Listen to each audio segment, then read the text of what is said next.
भूल कर भी स्वप्न में जो पति की निंदा नहीं करती, पति का अपयश नहीं करती, पति के नाम को लजाती नहीं, वही सहधर्मिणी है। आजकल की कुछ, सब नहीं, असंस्कारी कुछ ऐसी देवियां हैं, उनसे तो भगवान ही बचाएं। जैसे विदेश में हाल है ना, विदेश में लंदन जहां हम गए थे, वहां पर यह गिनती करनी पड़ती है कि ये कौन से नंबर के पापा जी हैं। हाँ, आज लंदन से भी बच्चे आए हैं, और उसे तो इतनी हिंदी आती नहीं है, बच्ची को आती है हिंदी, नहीं आती, लिटिल लिटिल आती है, थोड़ा थोड़ा।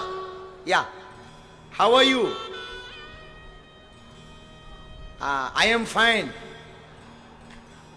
I cannot speak in English, but I understand your feelings.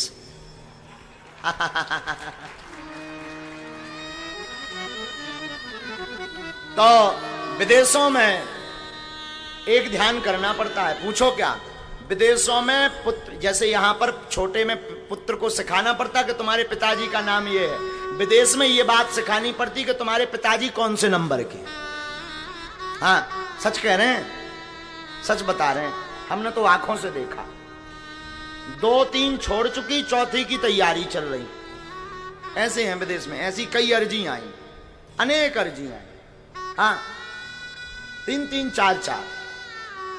Ram बचावे, ऐसे कल्चर से तो भगवान बचावे। हमारा भारत इसीलिए महान है, एक बार परिणय सूत्र में बंध गए तो हमारा भारत इसलिए महान है कि एक जन्म नहीं, यहां तो 7 जन्म की चर्चा होती है।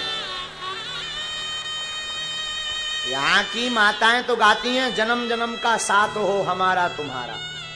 हाँ, 7 जन्म की चर्चा करती। और धन्य है भारत की नारियां। लोग कहते हैं, संसद में हम जब गए हैं, पार्लियामेंट में लंदन की, हमने यही तो बात बोली। विदेश के लोग कहते हैं कि नारियों को कदम से कदम मिला करके ले चलो, विदेश के लोग ये मांग कर रहे हैं। लेकिन हमारा भारत उससे आगे है। हमारा भारत कह रहा, यत्र नार्यस्तु पूज्यन्ते रमन्ते तत्र देवता। हमारा भारत इसलिए महान है कि यहां नारियों को कदम से कदम नहीं, एक कदम आगे की बात करते हैं भारत में। एक कदम आगे लेकर चलो। और एक कदम आगे की बात आज नहीं, आदिकाल से।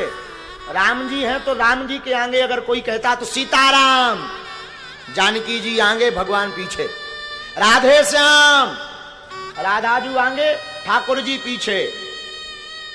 नमः पार्वती पतये हर हर, पार्वती माता आगे, भोले बाबा, लक्ष्मी नारायण, लक्ष्मी जी, नारायण जी। इसलिए हमारा भारत महान है, यहां की शोभा इसलिए इतनी सुंदर है।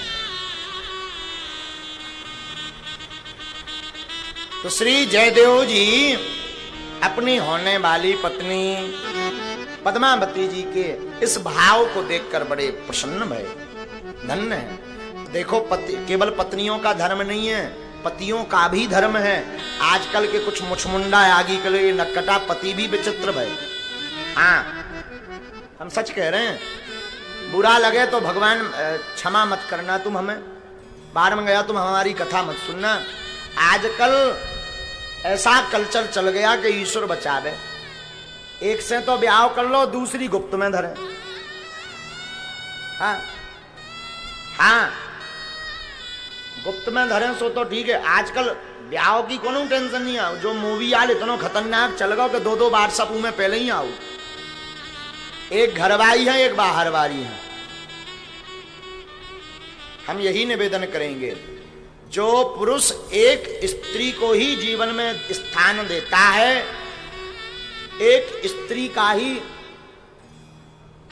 साथ पकड़ता है, हमने एक जगह ऐसा पढ़ा है कि वो पुरुष ब्रह्मचर्य की श्रेणी में आता है, ब्रह्मचारी की दृष्टि में आता है। हाँ हाँ, जो एक ही पत्नी के साथ पूरा जीवन व्यतीत करता और पर स्त्री को देखता तक नहीं कुदृष्टि से, वो पुरुष ब्रह्मचारी की सम अवस्था में आता है। तो केवल स्त्रियों का धर्म नहीं, पुरुषों का भी धर्म है। श्री जयदेव जी ने विवाह किया, एक झोपड़ी बनाकर रहने लगे। झोपड़ी में रहने लगे तो आप और आपकी धर्मपत्नी भगवान के गीत गाने लगी। बुरा ना मानना पागलो, विवाह भोग के लिए नहीं होता, शादी प्रेम भोग के लिए नहीं है, शादी और प्रेम परमात्मा के योग के लिए है, हा? भोग के लिए नहीं। तो तुम्हारी शादी भई सो फुर्र गए ऊटी शिमला, शादी भई सो तुम भग गए आगे को लोगों कनाडा न जाने कहां।